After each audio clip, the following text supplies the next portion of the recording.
পাঁচটি রাজ্যের ভোটে কেন্দ্রীয় পর্যবেক্ষক রাখা হবে। পাঁচটি রাজ্যের ভোটে কেন্দ্রীয় পর্যবেক্ষক, যে খবর আপনাদের জানাচ্ছি, পর্যবেক্ষক হিসাবে রাজ্যে 5 আমলা নামের তালিকা রাজ্যকে পাঠালো ইসিআই।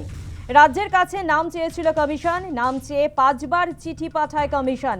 রাজ্য নাম না দেওয়ায় নাম দিল কমিশন।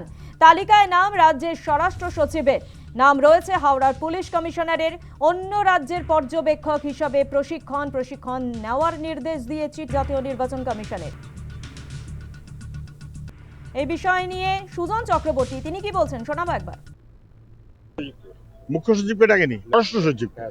দেখুন, রাজ্যের স্বরাষ্ট্র সচিব অথবা পুলিশের কমিশনার হাওড়া, এদেরকে নির্বাচনী পর্যবেক্ষক হিসেবে নির্বাচন কমিশন ট্রেনিং নেবার জন্য বলেছেন, কিন্তু এদেরকে নির্বাচনী পর্যবেক্ষক করাটা সমীচীন নয়।